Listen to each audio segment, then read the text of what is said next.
Bull sharks aren't exactly known to be the warm, cuddly type, but it turns out that perception might be all wrong. Well, partly wrong. Once you look past the extremely aggressive behavior and desire to eat almost anything that moves. But now there's evidence that bull sharks aren't the dangerous lone predators that a lot of us thought they were. I mean, don't get me wrong, they're still dangerous, but they actually make friends. But before we can get to that, we need to talk about why this is so out of left field. Bull sharks are considered one of the most dangerous sharks in the world. They're right up there with tiger sharks and great whites. But unlike many other shark species, bull sharks spend a lot of time in shallow coastal waters, estuaries, and river mouths. And why is that a problem, you may ask? That's also where people like to be.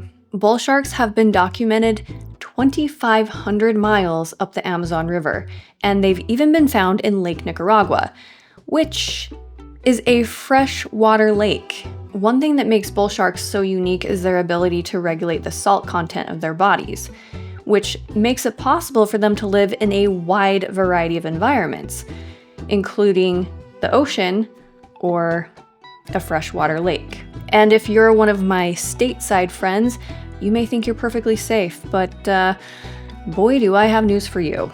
Bull sharks have been spotted in the Mississippi River as far north as Illinois. One reason why this is concerning is because bull sharks are particularly aggressive and territorial, and they hang out in areas where people are surfing and swimming, so that gives us a higher potential for encounters. Also, they are not afraid to go after large prey, and humans could be considered large prey. They also hang out in kind of dirty, murky water, so they can be hard to spot. So we have a shark that loves murky water, can survive a wide range of environments, hangs out where people hang out, they're especially territorial and aggressive, and they're not afraid to tango with large prey. What could go wrong? I'm in danger! So when we consider all of these things, you may think that the bull shark doesn't have a lot of friend requests. But it turns out they actually have very intricate social circles. Research performed in Fiji followed 184 bull sharks and focused on whether or not they made friendships. The study found that the sharks do indeed form friendships and relationships, and the sharks preferred to spend their time with some individuals more than others. This is called preferred companionship. The sharks avoided some individuals completely, and it looks like they even made frenemies from time to time. This mirrors similar social patterns to other animals like us. These weren't just random encounters. The sharks showed a consistent pattern in the individuals that they preferred to be around. Just like us, the sharks had a structure to their social gatherings. They had casual acquaintances, closer friends, and even BFFs. I really hope that there's some shark form of friendship bracelet that they can pass between each other. Scientists even tracked the sharks choosing to travel in groups rather than being solitary. And it was pretty consistent with which individuals they chose to travel with. I know that I don't want to go on a road trip with someone who annoys me. I guess sharks and I have more in common than I thought.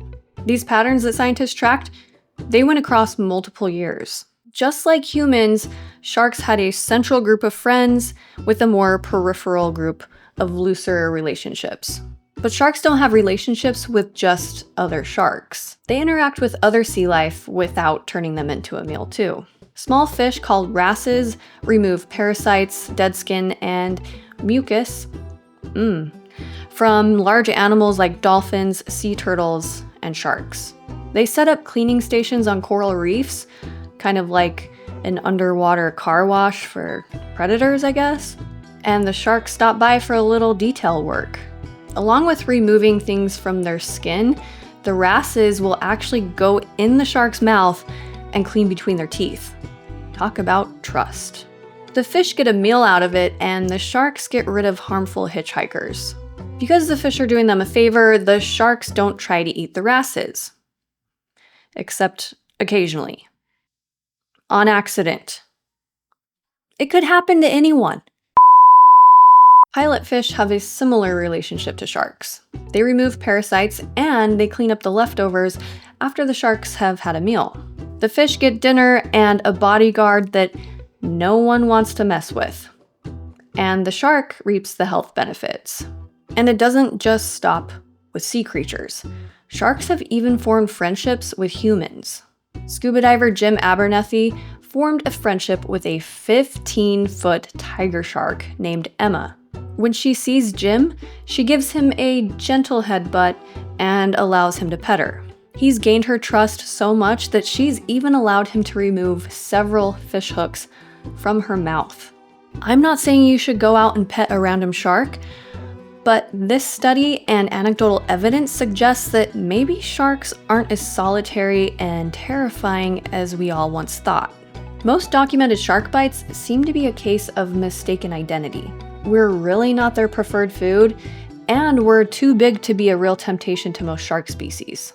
But I will still strongly suggest that you stay away from brackish, murky water, because sharks really do deserve a healthy amount of space. But it's pretty cool that one of the most terrifying animals in the world can still make friends. There's hope for even the worst of us. If you're looking for more good news in your life, be sure to check out this video right here.